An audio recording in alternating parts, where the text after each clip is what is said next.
에스겔 40번째 시간입니다. 오늘 말씀은 에스겔 42장 1절부터 20절입니다.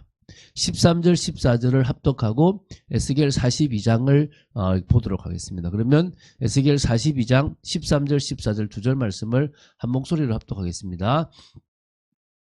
그가 내게 이르되 좌우 골방 뜰 앞 곧 북쪽과 남쪽에 있는 방들은 거룩한 방이라. 여호와를 가까이 하는 제사장들이 지성물을 거기에서 먹을 것이며 지성물 곧 소제와 속죄제와 속건제의 제물을 거기 둘 것이니 이는 거룩한 곳이라.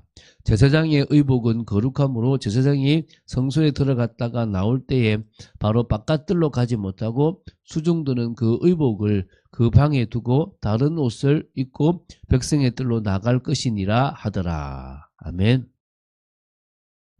에스겔은요, 이스라엘이 망하는 비참한 모습도 봤지만 모두 봤냐 그러면 하나님께서 택하신 백성이 영원히 거하게 될 새 왕국의 영광스럽고도 찬란한 모습도 봤다는 거예요. 그 환상으로 본 거죠. 그럼 새 왕국의 본질이 하나님과 이스라엘 백성들이 영적으로 그 관계를 깊이 누리고 온전히 회복하는 것이라고 보시면 됩니다. 그러면 새 성전은 바로 선민들이 살아갈 그 모든 삶의 중심이 된다고 보시면 됩니다. 그곳에서 여호와께 드려질 새 제사죠. 우리는 사실은 지금 이제 영과 진리로 예배를 드리고 있잖아요. 그럼 새롭게 세워질 그 왕국에서는 지금 제사장이 있고 또 다시 또 뭡니까? 성전이 있는 겁니다. 그러면 지금 우리가 드린 예배가 틀렸단 말이냐? 이런 혼란들이 올 수 있는데 그거 고민하지 마세요. 그때는 더 하나님께서 실제적으로 예수 그리스도를 통해서 하나님께 예배하는 우리가 참된 예배가 되어지도록 하실 거라는 것은 분명한 사실입니다. 어쨌든 이 새 제사가 드려지는 새 성전을 중심으로 한 새 땅이 회복된 선민에게 공평하게 그 땅들이 나눠질 것이고요. 성전이 무너지고 나라를 빼앗겼던 먼 이국 땅에 포로로 잡혀가 있었던 이스라엘 백성들이 그곳으로 가게 될 큰 소망이 그들에게 되었다는 거예요. 새 땅이 있으니까 새 땅에 새 성전이 있고 그곳에 새 왕국이니까 그죠. 더 나아가서 종말론적 왕국이 정말 그 왕국의 소망이 성경 여러 곳에 사실 있어요. 이사야도 보면요, 종말론적 왕국이 기쁨과 평화가 넘치는, 그래서 뭐 사자와 같이 또 거의 지금 독사굴에 손을 넣어도 괜찮은 이렇게 설명됐고요. 요한계시록에는 새 왕국이 완성되는 과정과 그곳에서 누릴 아름다움과 풍요로움도 설명돼 있어요. 그러니까 이게 천년 왕국이 있고 천국인지 바로 천국인지 그게 이제 사람들마다 의견이 다를 뿐이지 뭐 있든 또 있고 아니면 하나든지 우리는 상관없습니다. 왜? 주님께서 우리를 위해서 예비하신 곳이면 가장 좋은 곳이라고 믿으시면 됩니다. 자, 그 중에서 이제 에스겔 40장부터 48장에서 새 왕국의 이러한 측면들을 다루기는 하지만요. 우리 이사야나 요한계시록 새 성전을 중심으로 한 새 제사의 회복과 영원히 안전하게 거할 수 있는 새 땅의 부여에 초점을 맞추고 있다고 보시면 됩니다. 그래서 그중에 오늘 이제 42장을 보는데요.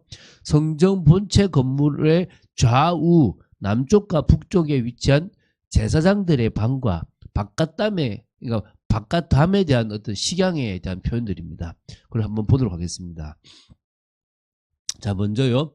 1절부터 14절입니다. 본체 건물의 남쪽과 북쪽에 위치한 제사장들의 방들에 든 식양과 용도에 대해서 설명한 부분들입니다.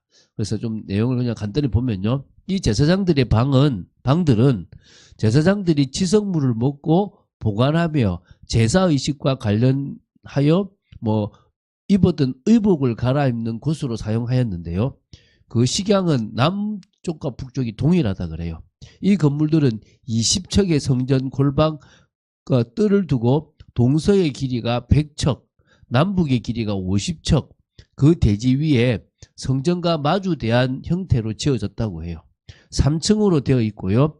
동서로 10척의 통로를 두고 좌우의 방들을 이렇게 둔 형태가 되었다고 합니다.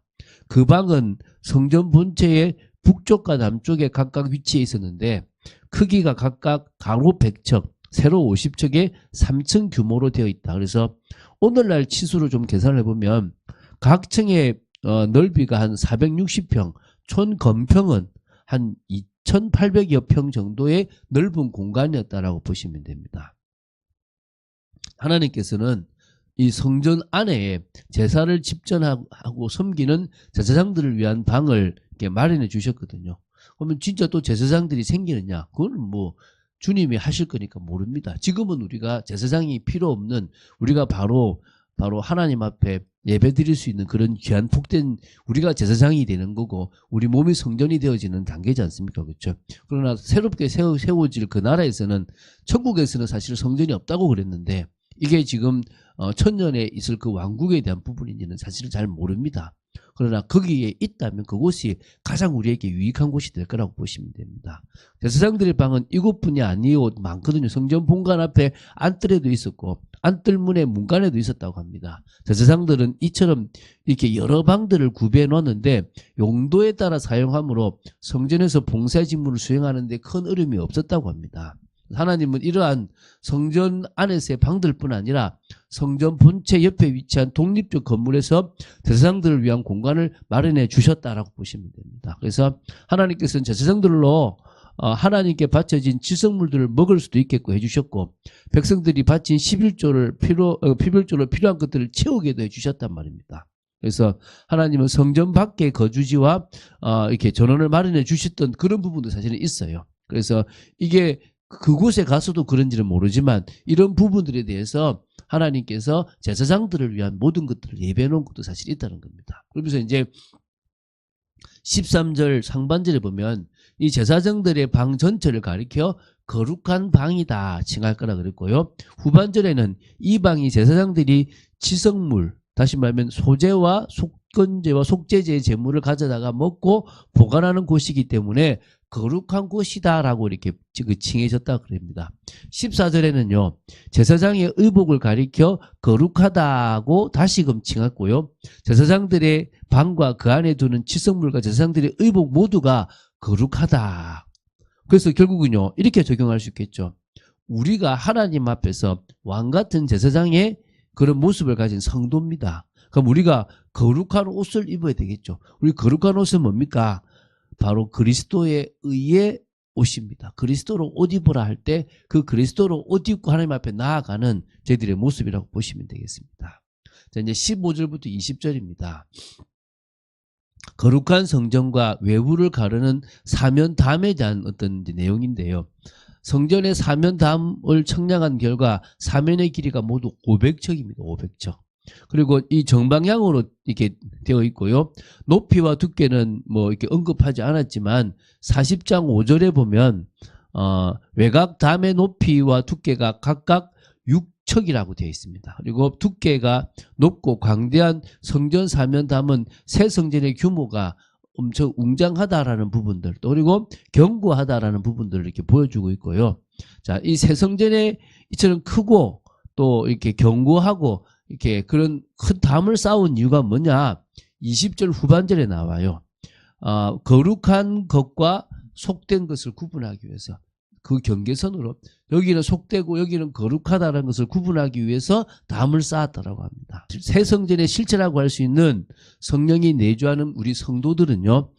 거룩한 것과 속된 것에 대해서 명확한 선을 딱 긋고 이 거룩함을 추구해야 돼요. 우리가 예수 믿어서 구원받는 거지 내가 삶을 잘해서 구원받는 게 아니다. 그건 맞아요, 분명히.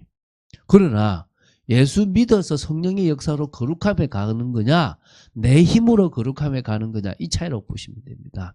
과거 율법 시대에는 자기가 행위를 가지고 거룩함에 갔다면 지금은 뭐라고요? 예수 그리스도로 옷 입고 그분이 주시는 성령의 능력을 힘입어서 우리는 거룩함에 가는 겁니다. 그럼 결국은 거룩함에 가야 돼요. 의로움에 가야 된다는 거예요. 그것이 우리의 방법이냐 하나님이 주시는 성령의 방법이냐 이 차이인 겁니다. 그래서 우리는 단호하게 세상과 구별돼야 됩니다. 우리는 단호하게 하나님이 원하시는 길을 가야 됩니다. 많은 유혹들이 있을 수 있는데 그 유혹들에 빠지지 말고 물질이 오더라도 이 물질을 가장 하나님이 원하시는 일에 쓰고, 좋은 자리가 있더라도 그 좋은 자리를 하나님이 원하시는 일에 쓰고, 영적인 것을 가장 우선으로, 하나님이 원하시는 일을 가장 우선으로, 구별된 삶을 가장 우선으로 살아갈 수 있을 만큼 우리는 뭐요? 믿음인 거예요. 믿음이 있기 때문에 우리는 말씀을 따라 순종할 수 있습니다. 믿음이 있기 때문에 성령의 역사가 있습니다. 그 성령의 역사가 있음으로 말미암아 안 해야 된다가 아니라 당연히 하나님이 원하시는 일에 우리 인생이 들여지게 되어 있는 겁니다.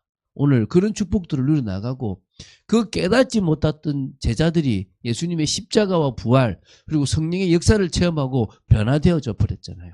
우리도 마찬가지입니다. 지금 깨닫지 못하면서 갈등하는 그냥 요 정도로 남아있을게요라고 하는 수준에서 잊지 마시고요. 빨리 성령의 역사를 통해서 더 나은 단계로 오시기 바랍니다. 얼마나 편한지 몰라요. 두려워하지 마세요. 내가 누리던 건 못 누린 게 아닙니다. 다 누릴 수 있습니다. 다 괜찮습니다. 더 위의 단계를 사모하시고 하나님의 은혜를 사모하셔서 성령이 진짜 우리 삶에 역사하시는 것을 경험하시기 바랍니다. 그러면 가르쳐 주시고요. 그러면 주님이 문을 여시고요. 그러면요 주님이 정말 당신의 일을 시작하시는 겁니다. 그것을 보게 되길 바랍니다. 오늘 그런 축복을 정말 사실적으로 누리고 그래서 실제적으로 우리가 거룩한 제사장의 축복들을 이 땅에서 누리고 왕의 축복들을 이 땅에서 누리는 그런 믿음의 사람으로 서게 되기를 주 예수 그리스도 이름으로 축원드립니다. 주는 그리스도시요 살아계신 하나님의 아들이심을 고백합니다. 감사합니다. 오늘도 말씀을 주심을 감사합니다. 성령의 충만함 속에 독재들을 지켜주시고 역사하여 주시옵소서. 이 제사장의 방들과 또 제사장들의 그 의복과 거룩함들을 봅니다. 저희들이 세상에 속된 것과 구별되는 축복된 저희들이 되도록 지켜 주시옵소서. 주 예수 그리스도 이름으로 기도드립니다. 아멘.